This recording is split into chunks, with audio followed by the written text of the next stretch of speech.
El contrato laboral y tus impuestos. En esta unidad aprenderás: tema 1. Aspectos fundamentales de un contrato. Tema 2. El contrato de trabajo. Tema 3. Los impuestos a trabajadores y empresas. Pendiente de hacer. Usted debe completar o superar la actividad. Ya, eso.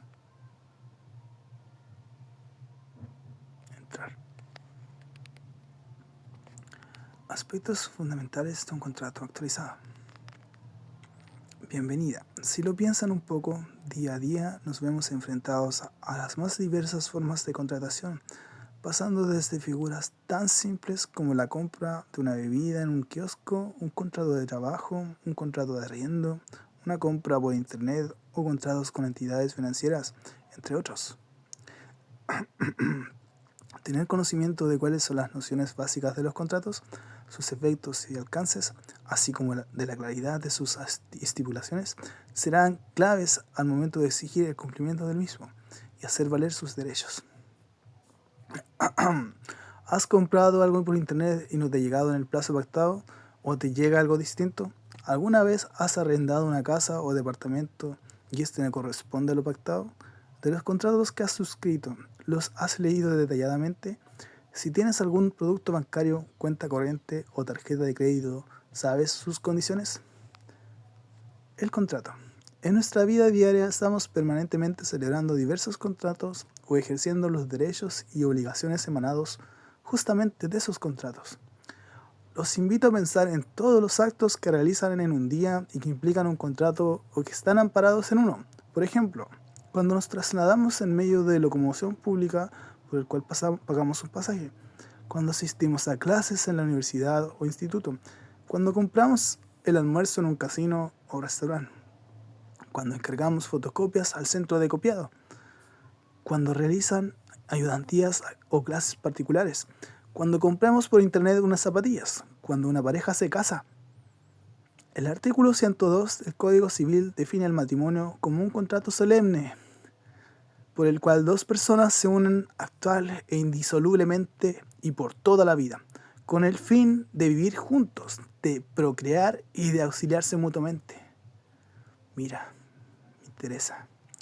Una primera aproximación de lo que es un contrato la entrega la Real Academia Española, quien lo define como un acto o convenio oral o escrito entre partes que se obligan sobre materia o cosa determinada y a cuyo cumplimiento pueden ser compelidas.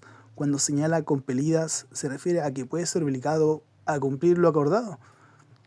Dicho de otro modo, un contrato es pura y simplemente un acuerdo de voluntades entre dos partes sobre una materia determinada, como cuando dos niños se juegan y acuerdan las reglas, cierran las mismas con un apretón de manos y la frase trato hecho.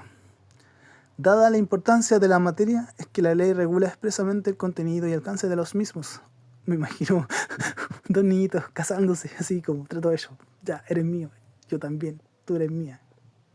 Disponiendo que el contrato o convención es un acto por el cual una parte se obliga para con otra a dar, hacer o no hacer alguna cosa. Por lo mismo, el acuerdo entre las partes tendrá tal trascendencia que hará nacer obligaciones para quien lo contrae, en términos tales como podrá ser obligada por quien corresponda a cumplir lo comprometido. Esta naturaleza del contrato es fundamental, ya que si no pudiera exigirse lo pactado perdería toda validez. Si no hay acuerdo, no hay contrato.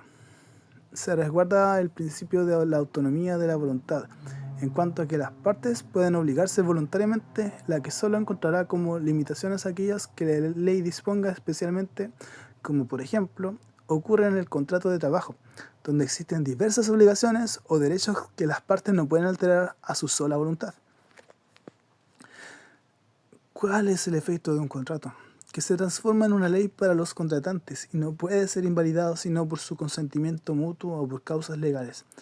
Una vez celebrado el contrato, las partes no pueden desentenderse de sus efectos, salvo que lo acuerden en forma expresa o bien que concurra alguna causa legal de terminación. Si bien cada contrato tendrá sus propias y especiales características, requisitos y formalidades, lo cierto es que los elementos mínimos que deben estar presentes en todos ellos son dos, que existe un acuerdo de voluntades entre dos o más partes que tenga por objeto o finalidad crear una obligación, que exista un acuerdo de voluntades entre dos o más partes. Lo primero es que existan siempre dos partes. Acreedor es el beneficiario de la obligación y quien puede exigir su cumplimiento. El deudor es quien se obliga a cumplirla y puede ser obligado a ello. Por otra parte, para obligarse por un acto de voluntad que genere obligaciones, es necesario que se cumplan al menos las siguientes 4 condiciones. 1. La persona debe ser legalmente capaz. Toda persona mayor de edad es capaz y pueden realizar todos los actos y contratos salvo aquellos que la ley los declara incapaces. 2. La persona consienta en dicho acto o declaración y su consentimiento no adolezca de vicios. Esta es la voluntad de las partes expresada libre y conscientemente y cuya formación se compone de 2 etapas, una oferta y una aceptación. ¿Qué ocurre cuando la parte no es libre o consciente? Esto es fundamental ya que si la parte no actuó libremente, la obligaron o fue engañada o compró en un supuesto erróneo, el acto o contrato adolece de un vicio de nulidad. Por ello, el consentimiento debe estar exento de vicios, siendo estos por regla general el error, la fuerza, el dolo. Si concurre alguno de estos vicios, se entiende que no se ha formado el consentimiento, ya que la existencia de alguna de estas circunstancias lo impidió, y por lo mismo el contrato será nulo. Chuta. 3. El acuerdo recaiga sobre un objeto o hecho ilícito. Lícito. El segundo elemento mínimo de un contrato es que tenga por objeto o finalidad crear una obligación. Esto es que una parte se obligue para con otra a dar, dice, relación con una cosa. Hacer, dice, relación con una prestación. Dar, dice, relación con una cosa. Hacer, dice, relación con una prestación. O no hacer algo, una abstención. Ahora bien, y habiendo revisado los elementos fundamentales de todo acuerdo, surge la duda razonable de qué es lo que debe decir un contrato. ¿Cómo evitamos errores o ambigüedades que afecten nuestros intereses y evitar que nos veamos obligados en términos que no queremos? Para eso es relevante que las condiciones, las obligaciones y derechos de las partes se consignen en forma clara y precisa en los contratos que se suscriban. Sin embargo, alguien podría pensar que es muy complejo llegar a la certeza absoluta, que solo pueden proteger sus intereses confeccionando contratos sumamente extensos y detallados. Asimismo, en figuras contractuales más sencillas, el contrato no requiere formalidad alguna, es meramente consensual, o bien se materializa con la entrega y se cierra de manera simple, como ocurre por ejemplo con la venta de productos en una multitienda, donde el único comprobante es la boleta. Sin embargo, cabe precisar que los efectos de esas ventas se encuentran igualmente protegidos y sancionados por la ley, no obstante ser más simples. ¿Qué ocurre si aun siendo cuidadosos, quedan puntos dudosos, ambiguos o contradictorios? Bueno, justamente para eso existen ciertas reglas legales para interpretar los contratos. Esto es conocer el real alcance y sentido de cada una de sus cláusulas, a las que debería recurrir el juez competente en caso de controversia. Es evidente que en el proceso de redacción de un contrato pueden producirse deficiencias o diferencias que perjudiquen a una de las partes, y de allí la importancia de que se pueda determinar realmente la intención que tuvieron para contratar, donde es fundamental la buena fe de las partes. Por ende, conocida claramente la intención de las partes de un contrato, prevalecerá dicha intención por sobre lo literal de las palabras. La importancia de la intención de las partes es fundamental y será un elemento determinante a la hora de interpretar el contrato.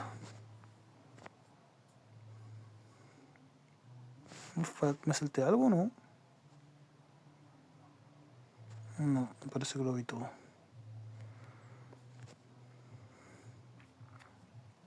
¿Cuándo se puede invalidar?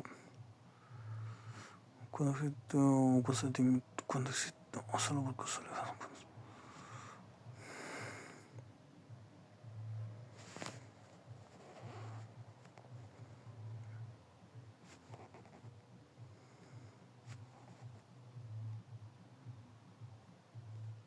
Entonces,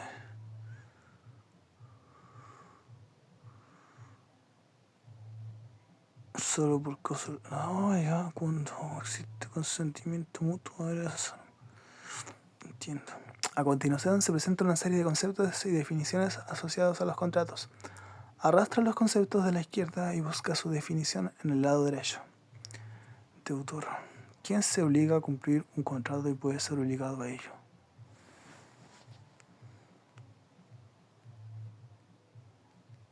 El deutor debe ser beneficiario de la obligación de un contrato y quien puede exigir su cumplimiento.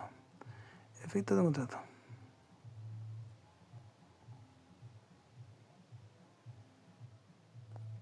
Ya, así quedaría.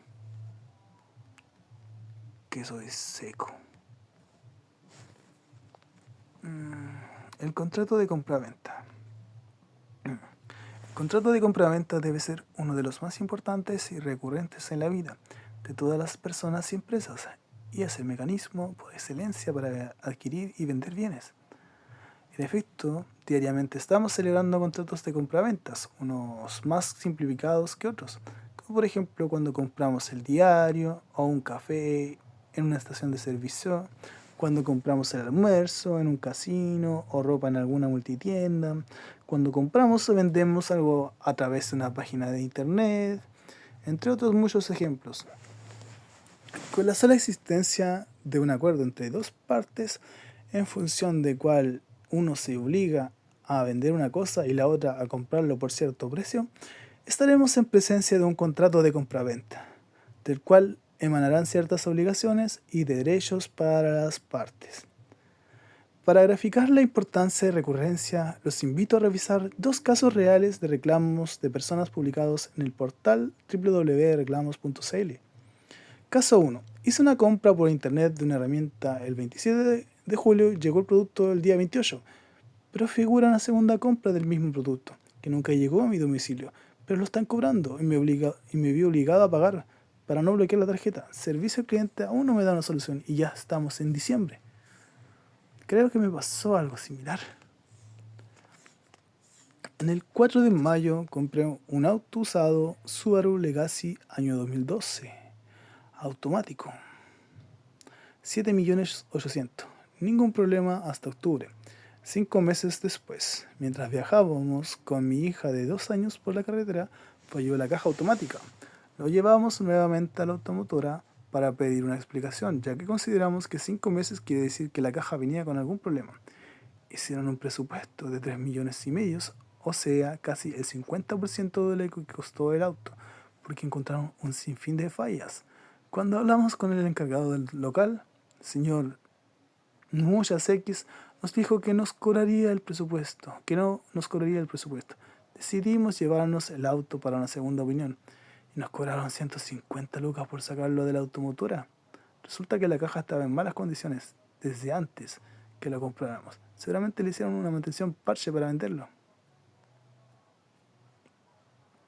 Tengo claro que uno como comprador es responsable cuando compra un auto, en especial si está usado, pero también la empresa tiene responsabilidad si engaña al cliente vendiendo un auto con un arreglo parche, además del peligro que significa si hay un accidente. Debo decir además que el señor desconoce los acuerdos de palabra y escritos y el taller mecánico de la automotora, que se supone debe tener gente trabajando con la expertise de las marcas de auto que vende, solo hay cambiadores de aceite y filtro. Por último, sugiero no comprar autos usados en esta automotora porque está claro que engañan al consumidor.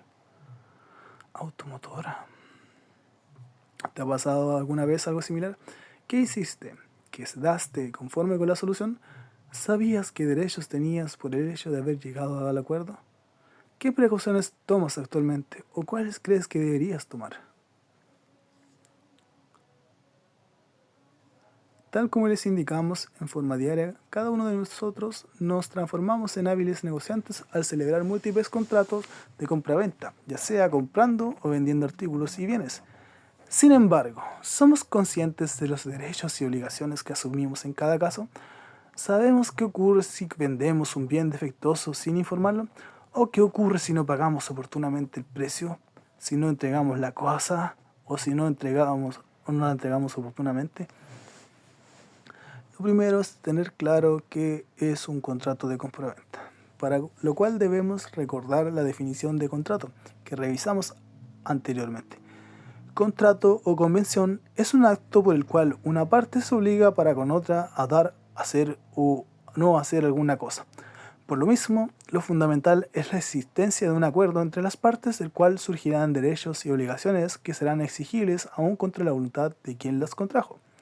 Habiendo recordado lo anterior, podemos indicar que la ley define a la compraventa como el contrato en que una de las dos partes se obliga a dar una cosa y la otra a pagarla en dinero. Aquello se dice vender y está comprar. El dinero que el comprador da por la casa vendida se llama precio. De acuerdo con los aspectos que ya sabemos de un contrato, podemos observar que en la compraventa existe un acuerdo de voluntades entre dos partes, un comprador y un vendedor, en función del cual una parte se obliga a entregar una cosa determinada y otra parte se obliga a pagar el precio acordado.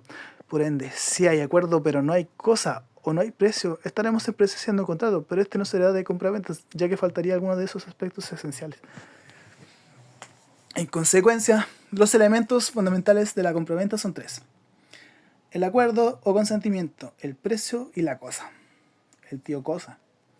El acuerdo o consentimiento. Como hemos indicado, el primer elemento que se requiere es el acuerdo de las partes, el cual debe ser prestado libre y espontáneamente, como vimos anteriormente.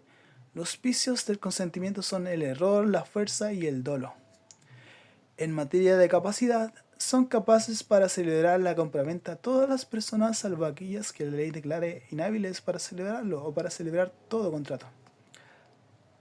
El precio es uno de los elementos fundamentales que no puede faltar y, según define la ley, es el dinero que el comprador da por la cosa vendida.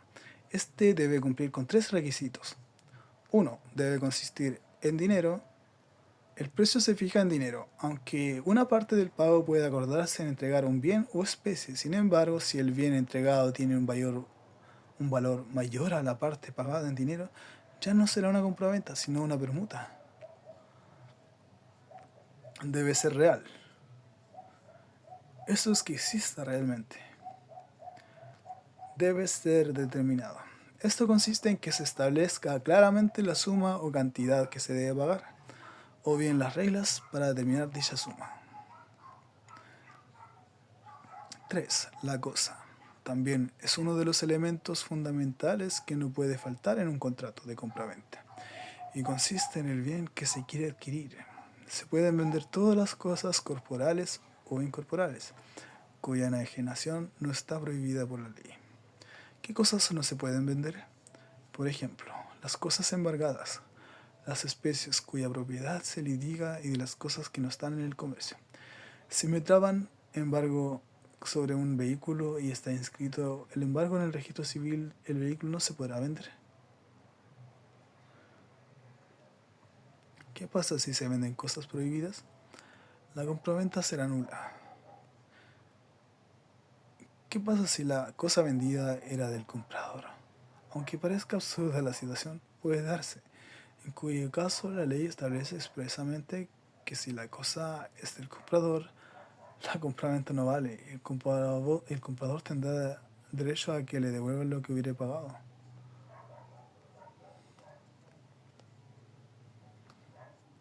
Efectos de la compraventa. Revisaremos solo los efectos principales de una compraventa, desde la perspectiva del vendedor y del comprador. Obligaciones del vendedor. Entregar la cosa vendida. Esta es la principal obligación del vendedor, y consiste en entregar la posesión material, física y legal, permitiendo que el comprador adquiera el dominio a través de la tradición, que es el modo de adquirir el dominio. Si se trata de un bien mueble corporal, por ejemplo una bebida, la tradición se hará mediante su entrega física, pero si es un inmueble, se requerirá de su inscripción en el registro de propiedad del conservador de bienes raíces respectivo. La entrega puede exigirse desde el momento de la celebración del contrato o en la época que se haya fijado de mutuo acuerdo, y este deberá hacerse en el lugar convenido y a falta de pacto deberán seguirse las reglas generales. Los gastos en que se deban incurrir para estos efectos serán de cargo del vendedor, ya que se entienden incorporados en el precio, salvo que las partes expresamente acuerden otra cosa. ¿Qué se debe entregar? Lo que dice el contrato, con sus accesorios y frutos. ¿Existe alguna excepción que habilite al vendedor para no entregar la cosa? La principal excepción se verifica en caso de que el comprador no haya entregado el precio, el dinero, y esté en mora de hacerlo. O sea, si el otro no me ha cumplido, yo puedo incumplir. A su vez, la mora purga la mora. La mora purga la mora. Obligación de saneamiento. Básicamente consiste en que la cosa entregada se encuentra en condiciones tales que el comprador pueda usarla en forma tranquila o pacífica, sin ser turbado por terceros, y útil, que no tenga defectos o vicios ocultos que lo impidan. Asimismo, el vendedor debe responder por los vicios ocultos y el comprador tiene derecho a que se deje sin efecto la compraventa o bien se rebaje proporcionalmente el precio. Obligaciones del comprador. Recibir la cosa comprada. Si bien puede considerarse que esta situación es absurda, ¿para qué compro si después no quiero recibir?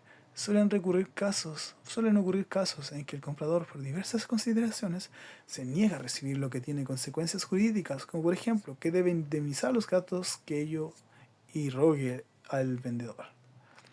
Pagar el precio. Debe hacerse en el lugar y tiempo convenido, y a falta de acuerdo en el lugar y momento de la entrega. Debe hacerse en el lugar y tiempo convenido, y a falta de acuerdo en el lugar y momento de la entrega. En el lugar y momento de la entrega. Justamente en el momento en que se entrega se paga, perfeccionándose en dicho acto el intercambio de cosa por dinero y dando cumplimiento a las obligaciones recíprocas esenciales. ¿Puede condicionarse el pago del precio? Como han visto, es fundamental que se deje constancia del pago o de las condiciones en que debe hacerse, con la finalidad de evitar problemas en la materia. Normalmente en las escrituras se deja constancia de la recepción del pago, ya que dicha declaración no admite prueba en contrario, salvo en caso de nulidad o falsificación, pero nada obsta a que las partes fijen una condición o plazo distinto para el pago. Por ejemplo, en el caso de la compraventa de una propiedad, se podría pactar que el precio se pagara dentro de un determinado plazo, o en cuotas, más conocido como saldo del precio, o que se pagará una vez cumplidas ciertas condiciones, como por ejemplo que el inmueble se encuentre inscrito a nombre del comprador en el registro de propiedad del conservador de bienes raíces competente. ¿Qué ocurre cuando alguna de las partes no cumple con sus obligaciones esenciales, como pagar el precio o entregar la cosa? En esos casos se aplica la condición resolutoria tácita, que consiste básicamente en que de no cumplirse por una parte lo pactado, la otra parte podrá pedir que el contrato se deje sin efecto, o el cumplimiento forzar al cumplidor a que cumpla. Todo ello más una indemnización de los prejuicios que correspondan. Hemos revisado en forma general los aspectos más relevantes de una compraventa, de sus consecuencias y sus efectos, y de los elementos más importantes de las mismas. Todo lo que hemos visto se aplica cuando hay una compraventa.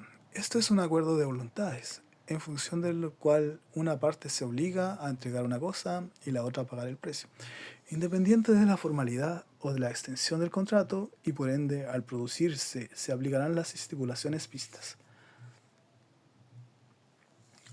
Así las cosas, si compré un bien por internet y no me llega o me llega en forma defectuosa, el vendedor deberá responder. Si compro algo pero empiezo a dilatar el pago del precio o bien el documento de pago no tenía fondos, deberé responder al comprador. Si la cosa no era lo que se acordó, si la bebida que compré está en malas condiciones, podré pedir el cambio, ya que la cosa entregada no era útil. La reglamentación que busca proteger los derechos de los consumidores se encuentra regulada en la Ley de Protección al Consumidor, Ley 19.496. Este cuerpo legal establece derechos y obligaciones para consumidores y empresas, y entre los temas principales que regula están: el derecho a contar con información veraz y oportuna sobre los bienes y servicios ofrecidos, su precio, condiciones de contratación, etc., a la garantía de los productos, a retractarse de una compra y a respetar lo establecido en los contratos.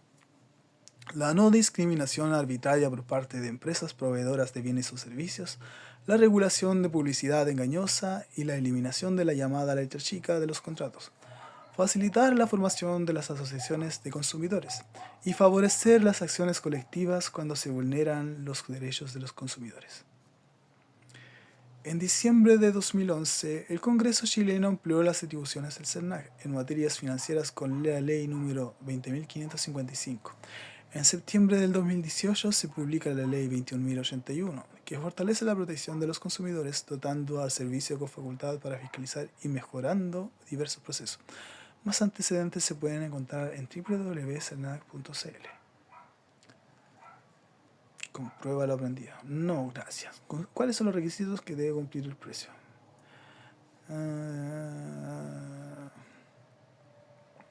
Puta la wea. Ya, a ver, ¿cuáles son los requisitos que debe cumplir el precio? Debe consistir en dinero, debe ser real, debe ser en efectivo, no, debe ser determinado. Sí, uy, yupi.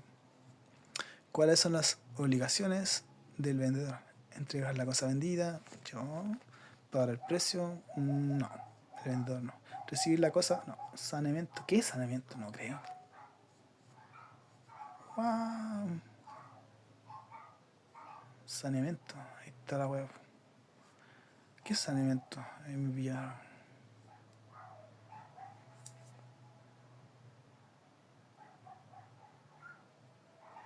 Ah, yo le puse saneamiento, por eso. No era nada que ver, no debía haber puesto saneamiento. Sí, ya lo encontraba raro. ¿Cuáles son obligaciones del comprador? No, recibir la cosa comprada. Es la obligación y pagar el precio. Listo. Uy, esto es tan absurdamente fácil. Los contratos. ¿Qué son contratos?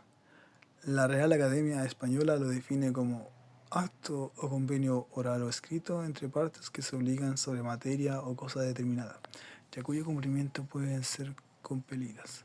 Es decir, puede ser obligado a cumplir lo acordado. ¿Cuál es el efecto de un contrato? Que se transforma en una ley para los contratantes y no puede ser invalidado sino por su consentimiento mutuo o por causas legales. Elementos mínimos que deben estar presentes en todos ellos son dos. Que exista un acuerdo de voluntades entre dos o más partes. Que tenga por objeto o finalidad crear una obligación. Esto es que una parte se obligue para con otra a dar dicha relación con una cosa, hacer dicha relación con una prestación que sea, o no hacer algo, una abstención. Aquí se termina. Ay. Si termina esta actividad, ¿le pongo a salir?